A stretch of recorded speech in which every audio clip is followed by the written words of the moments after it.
회원님들 안녕하세요, 모아입니다. 이달 들어 2800선 턱 밑까지 회복한 코스피 지수가 다시 힘없이 내려갔죠. 그래서 2700선을 이탈하고야 많은 이런 움직임이 나왔습니다. 그래서 오늘 많이 힘드셨을 텐데요. 현재 주식시장은 어떻게 표현해 볼 수 있냐면 악재 쓰나미 장세 라고 표현을 해볼 수 있을 것 같아요. 제가 1월 달에 이런 글을 올렸죠. 지금 3가지 악재 퍼펙트 스톰이 온다 라고 말씀을 드렸어요. 코로나19 변이 바이러스, 그리고 2번째 중국 설 연휴, 그리고 3번째 베이징 동계 올림픽까지, 이렇게 3가지 악재 퍼펙트 스톰이 온다라고 말씀을 드렸는데요. 이제 이 중국 설 연휴라든지 베이징 동계 올림픽 이슈, 이런 악재가 이제 좀 해소되어 주식시장이 좀 반등을 하려나 하고 기대를 하고 있었는데, 또 어떤 일이 발생을 했죠? 러시아의 우크라이나 침공 위기, 그리고 미 중앙은행이 계속해서 긴축 속도를 좀 빨리 할 수 있다, 인플레이션 때문에 그렇죠, 는 불안감이 지금 휩싸이고 있고, 좀 기업 실적이 나왔는데 생각보다 저조했죠. 네, 이런 부분들이 좀 증시를 짓누르면서 투자 심리를 좀 얼어붙게 만든 것 같아요. 시장 참가자들은 지금 러시아가 지금 우크라이나를 침공하게 되면 어떤 일이 발생할까요? 인플레이션이 좀 더 격해질 수 있죠. 그리고 물가 수준이 높아진다면 미 중앙은행에서 긴축 속도를 조금 더 빨리 할 수 있죠. 이런 불안감들 때문에 지금 코스피 지수가 지금 올라갈 수 있는 그런 좀 여력이 없는 것 같습니다.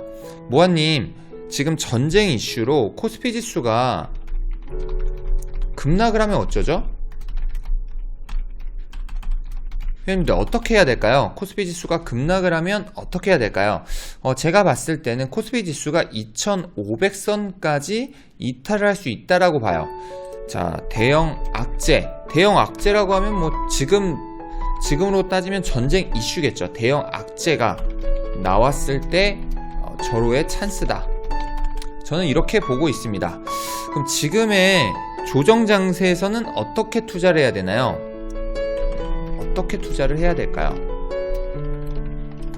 자, 저는 이렇게 보고 있습니다. 적극적인 투자보다는 관망하는 투자를 할 것, 그리고 대출보다는 일부 현금을 확보해 둘 것, 그래서 잘 버티는 것이 중요하다 라고 지금 전 보입니다. 자, 부동산 시장도 2020년, 2021년 적극적인 매수 시장에서 지금 현재 2020년 관망하는 장세가 되었죠. 그래서 대선 이후 우리가 상황을 보고 적극적인 투자를 할지 말지를 결정해 보시면 좋을 것 같습니다. 물론 큰 틀에서 봤을 때는 금리 인상 시기는 당연히 성장주보다는 저평가 실적이 뒷받침되는 저평가 우량주 위주로 매수하되 좀 버틸 수 있는 그런 자금으로만 저가 분할 매수 진행을 해보시는 것이 좋을 것 같고요. 그리고 여유자금, 이런 우리가 가지고 있는 여유자금은 증시가 폭락했을 때 사용을 하는 것이 좋죠. 그리고 내가 보유한 종목이 폭락했을 때 저가 매수용으로 두시는 것이 좋을 것 같아요.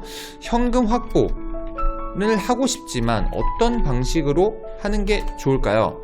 첫 번째, 수익난 금액만 빼놓기, 이렇게 하시면 좋고, 두 번째, 익절한 자금이 있죠. 익절한 자금을 추가 매수하지 않고 주식 계좌에 그냥 두는 겁니다. 그리고 마지막 세 번째, 지금 계좌가 다 퍼렇게 물들어서 수익난 금액도 없고 익절한 금액도 없다면 매달 월급 받은 금액 중 일부를 적금 넣듯이 주식 계좌에 넣기, 그리고 마지막 네 번째는 이제 우리가 배당금을 받잖아요. 배당금을 받는 금액을 주식 계좌에 두기. 자, 이런 방식으로 현금 확보를 지금 해두시면 좋을 것 같아요. 물론 배당금은 한 4월 정도에 나오죠. 회원님들, 제가 정말 중요한 게 좀 잊지 마세요. 잊지 않으셔야 됩니다. 우리 거북이 투자자는 특정 금액으로만 수익을 창출하는 방식이 아니에요. 예를 들어서 우리가 5천만 원으로 1억 원을 만드는 방식이 아니죠. 그럼 어떻게 하죠? 매달 수익금을 좀 모아나가는 방식으로 하는 겁니다. 만약에 5천만 원 기본 자금이 있다면 매달 뭐 50만 원씩 곱하기 12개월 하면 여기서 벌써 600만 원이 투자금이 늘어나죠. 그리고 배당금, 그리고 익절한 금액 계속 차곡차곡 모아 나가는 것입니다. 이렇게 모아 나가는 방식이 거북이 투자예요. 그래서 우리가 가장 해야 될 것은 복리의 마법을 최대치로 활용해야 합니다. 자, 이것이 거북이 투자의 바로 장점이라고 보시면 돼요. 제가 좀 안 좋은 얘기만 좀 많이 했었는데 좀 호재도 말씀드릴게요. 대형 호재가 될 만한 것 얘기를 해볼게요.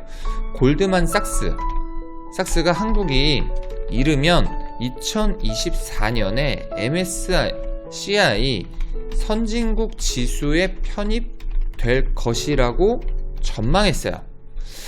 이로 인해 글로벌 자금이 좀 유입이 되면은 코스피 지수가 이 전고점은 당연히 돌파할 수밖에 없고, 자, 우리가 코스피 4,000선도 돌파할 가능성이 충분합니다.